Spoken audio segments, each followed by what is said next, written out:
Then we get liens, also known as rights of retention.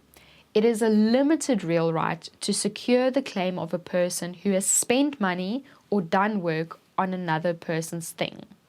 For example, if you take your car for a service, the mechanics will be able to keep the vehicle until they have been paid.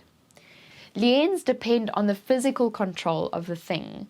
Once they lose physical control, they lose the lien. If the holder of the lien is deprived of that control unlawfully, they may apply for a spoliation order and the lien will be revived. Possession is equivalent to physical control plus the intention to derive a benefit from it, which can be divided into 3 subcategories. You have necessary or essential expenses which are necessary for the preservation of the thing.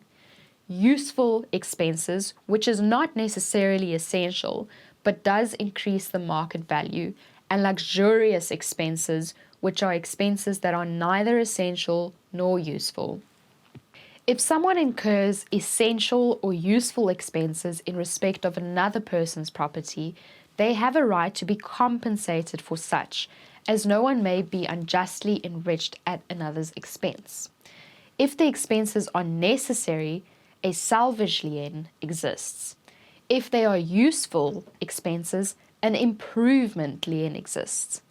This is based on the doctrine of unjustified enrichment. No one may be unjustly enriched at another's expense. When it comes to compensation for luxurious expenses, that person will only be able to claim such expenses if incurred under a contract and from the person with whom the contract was concluded, which is not necessarily the owner. This is usually known as a debtor-creditor lien. This lien is not a limited real right. Legislation also creates real security rights. These are known as statutory security rights. Amongst other pieces of legislation, the Land and Agricultural Development Bank Act creates a statutory pledge and charge over land. Another example is the Sectional Titles Act, which gives the body corporates a right to restrain the transfer of a sectional title unit if levies are outstanding.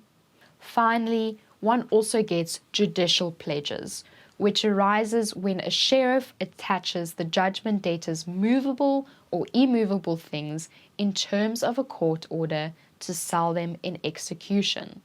The attachment of movables by the sheriff has the same effect of a pledge, and the attachment of immovables by the sheriff has the same effect as a special mortgage over immovables.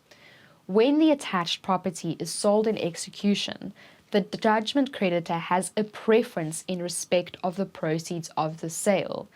His or her preference is diminished if other judgment creditors also obtain judgment against the judgment debtor before the judgment debt is paid. In a nutshell, we have looked at suretyships, which, as we know by now, is an accessory contract, and it is accessory to the principal debts. We have also looked at how co-surety relationships come into existence. As regards suretyships, we have looked at the rights and duties of the surety, which includes the benefit of excussion, division amongst co-sureties, and the benefit of cession of actions. Thereafter, we looked at what a pledge is, which is essentially a limited real right over the pledge's thing as security for repayment of a debt. Under the umbrella of a pledge, one gets mortgages, which can either be express or tacit, notarial bonds, a kunstingsbrief, and a covering bond. Under the umbrella of tacit mortgages, one gets tacit hypothecs, liens, and judicial pledges.